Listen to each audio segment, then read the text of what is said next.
Hello बच्चों, good nights पर आपका स्वागत है।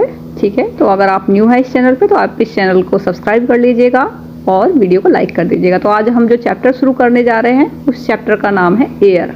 ठीक है, एयर सॉल्यूशन। ठीक है, तो देखते हैं इसमें पहला क्वेश्चन क्या कह रहा है। नेम, सबसे पहले answer the following question in brief. तो question 1, name the main component of air. तो आंसर में क्या है, nitrogen, oxygen and other gases, water, vapour, helium, ozone, hydrogen etcetera. ठीक है, तो नाइट्रोजन कितनी है आपकी 78%, ऑक्सीजन 21% एंड अदर गैसेस जो कि आपकी carbon dioxide, water vapour, helium, ozone, ये सभी क्या है आपकी 1%। ठीक है, ये कंप्लीट हो गया। अच्छा, इसके बाद में सेकंड क्वेश्चन क्या कह रहा है, state the meaning of the term photosynthesis. Photosynthesis, the process of making food by green plant in presence of sunlight is called photosynthesis। ठीक है, ओके।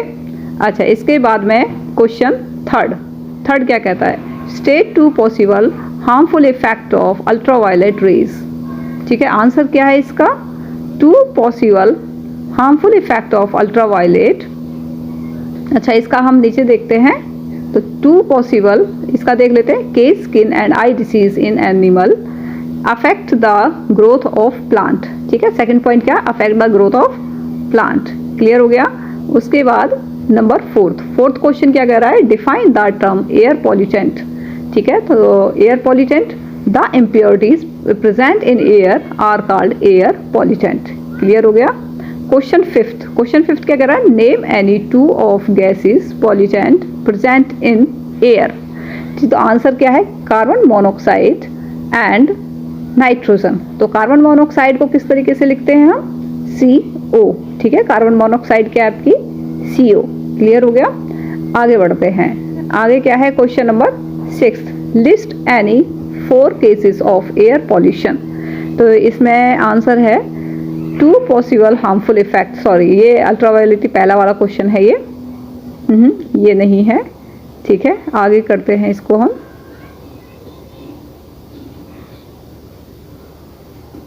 आगे हाँ जी, question number 6, list any 4 cases of air pollution. तो 4 cases of air pollution are dust raised from ground during dust storm. ठीक है, जैसे तूफान आता है तो उसमें डस्ट का जो रहता है। अच्छा, दूसरा, स्मोक इमिटेड बाय व्हीकल्स, जो व्हीकल होते हैं उसमें से स्मोक निकलना, धुआं निकलना। ठीक है। अच्छा, उसके बाद में smoke raised by burning of coal in power house, burning of wood, cow dung cake and garbage etcetera. ठीक है, तो ये कंप्लीट हो गया है यहाँ पे। ओके, तो मे बी ये अभी पार्ट, अभी इसका जो है ई, आंसर द फॉलोइंग क्वेश्चन, ये पार्ट ई है। ठीक है, इसके भी क्वेश्चन करते हैं। तो पहला क्वेश्चन क्या कह रहा है, why is air necessary for animal. जो एयर है वो क्यों नेसेसरी है एनिमल के लिए। तो all animals including human beings need air because they take oxygen from air through the process of breathing. The oxygen is use to produce energy from the food that is eaten. Means जो all animals हैं और जो humans being हैं सभी को air की ज़रूरत पड़ती है, because of their take oxygen from air. ये क्या करते हैं, मतलब ये क्या करते हैं, ऑक्सीजन को ये लेते हैं through the process of breathing. जब ये सांस लेते हैं तो ऑक्सीजन अंदर जाती है। The oxygen is use to produce energy from the food that is eaten. ठीक है, इसके बाद में क्वेश्चन क्या है, नंबर 2। क्वेश्चन 2 देख लेते हैं हम।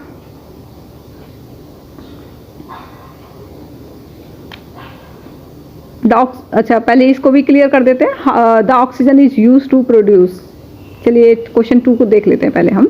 How is nitrogen important for plant. ठीक है, तो nitrogen is important for plant because nitrogen help in rapid growth of plant. ठीक है, it also help them to develop their fruit and seeds.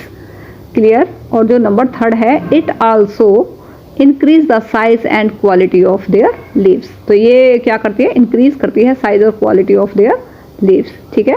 Question number 3 क्या कह रहा है, how is the balance of oxygen and carbon dioxide in air maintain in nature. तो answer है इसका, animal and human beings use oxygen present in air and give out carbon dioxide gas. plant on the other hand consume carbon dioxide during photosynthesis